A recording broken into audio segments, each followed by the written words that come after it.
نحمده ونصلي على رسوله الكريم أما بعد فأعوذ بالله من الشيطان الرجيم بسم الله الرحمن الرحیم۔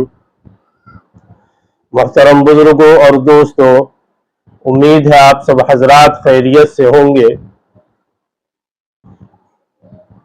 ابھی جو آپ کے سامنے جو عمل مبارک لے کر کے حاضر ہوا ہوں، یہ ان حضرات کے لیے ہے جن کا دل بہت سخت ہوتا ہے،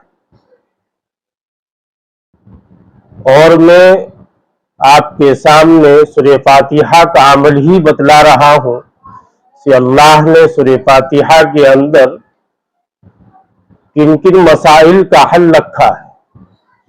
سورہ فاتحہ وہ سورت ہے جس کے اندر اللہ تبارک و تعالی نے تمام انسانوں کے مسائل کا حل رکھا ہے۔ تو آج میں آپ کے سامنے وہ عمل مبارک پیش کروں گا جو لوگ اپنے دلوں کی سختی کی وجہ سے پریشان ہیں۔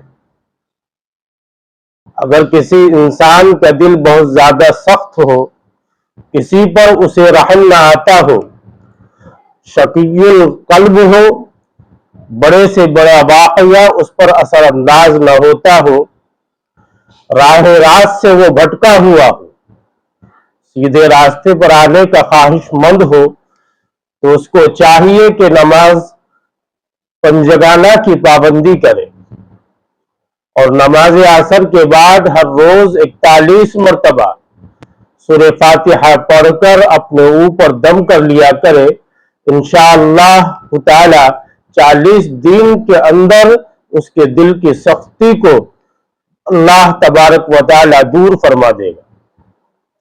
اس کے دل میں رحم کے جذبات پیدا ہو جائیں گے، اور وہ نرمی اور اخلاق کا مظاہرہ کرے گا۔ اللہ تعالی اس پر اپنا خاص فضل و کرم نازل فرمائے گا، اس لیے کہ اللہ تعالی اس بندے سے بہت خوش ہوتا ہے جو اس کی بارگاہ میں عاجزی اور انکساری کے ساتھ کام لے، اس کی دلی مراد ضرور پوری فرماتا ہے۔ اس کے علاوہ اگر کوئی ایسا شخص شقی القلب جو شخص کسی طرح بھی راہ راست پر نہ آتا ہو، اس کے دل کی سختی کو دور کرنے کے لیے ہر روز باوضو حالت میں سورہ فاتحہ 41 مرتبہ پڑھے، اول آخر درود شریف 3 بار پڑھ کر، اور پانی پہ دم کر کے یا کسی بھی کھانے پر دم کر کے اس انسان کو پانی اور وہ کھانے کی چیز کھلائی جائے، تو انشاءاللہ اس کے دل کی سختی کو اللہ دور فرما دیتا ہے۔ ہر روز ایسا ہی کرے، انشاءاللہ 40 دن کے اندر تمام مقصد میں کامیابی ہوگی، اس لیے کہ یہ عمل بہت مجرب اور آزمودہ ہے۔ ہمارے حضرت رحمت اللہ علیہ جو انسان دل کی سختی سے پریشان رہتے تھے، اور وہ آ کر کے کہتے تھے کہ ہمیں غصہ بہت آتا ہے، جلال بہت آتا ہے، ہمارا دل کسی پر رحم کرنے کا نہیں کرتا ہے، تو ایسے لوگوں کو سورہ فاتحہ کا عمل اختیار کرنا چاہیے۔ انشاءاللہ اس کی برکت سے دلوں کی سختی کو اللہ دور فرما دیتا ہے۔ وآخر دعوانا ان الحمدللہ رب العالمین۔ السلام علیکم ورحمۃ اللہ وبرکاتہ۔